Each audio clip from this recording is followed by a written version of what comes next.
This short film was reworked from The Fixer-Uppers, and in all honesty, this is so much better.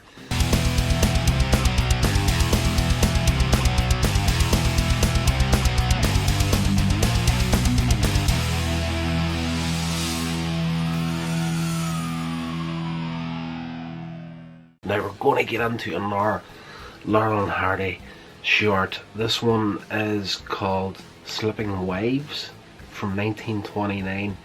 It stars Priscilla and Laurel and Hardy prior to them teaming up. This short film was reworked from The Fixer-Uppers, and in all honesty, this is so much better than The Fixer-Uppers. I really did enjoy this film. Priscilla is married to an artist who isn't showing interest in her, so she hatches a plan to make him jealous, similar to The Fixer-Uppers. Stan arrives at the door selling paint, and Oliver, he plays the butler who's constantly fighting with Stan. There's a part in it where there's like a mistaken identity between Priscilla's real husband and his best friend. The best friend is a guy that helped Priscilla come up with the idea of using Stanley as the bit to make the husband jealous.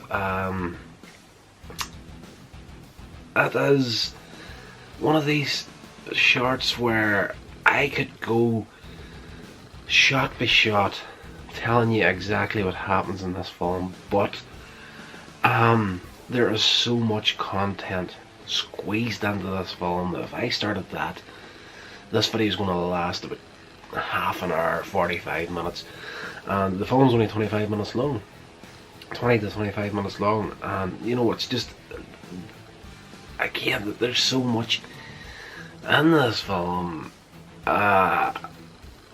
You can see, I have found in the Laurel and Hardy films, especially these earlier ones before they were actually teamed up as a double act, you could see the potential of what that double act was going to become once it happened, because, you know, even though there'd be another name above them in the cast of the film, when these pair came on screen and were interacting with each other, there was just that chemistry between the two of them. We were just like, this, it's no surprise that these guys ended up as a double act and moved ahead with their own career. Coming up at the end of the film, of course, things go from bad to worse for Stanley, and there is a part in this film where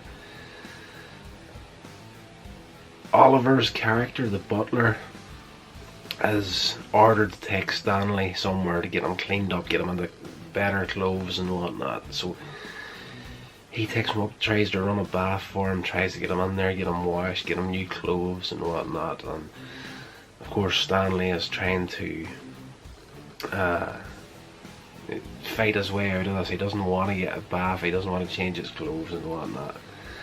And there's a part where Oliver, like, when he gets him into the bath, they just grabs him by the back of the neck and the back of the trousers, and he's like, you know, bouncing him up and down into the water, just out of pure frustration with him. And it's another one of these things in the Laurel and Hardy films where you're thinking to yourself, like, how did these guys actually shoot these films without really physically hurting themselves at times? Because Oliver Hardy goes to town on Stan Laurel, and that one sequence of the film, absolutely hilarious.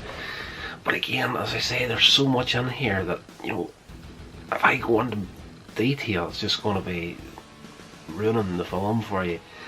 And for me, this film was just so much better than what The Fixer-Uppers was, and I would really, really highly recommend that you go and check this one out.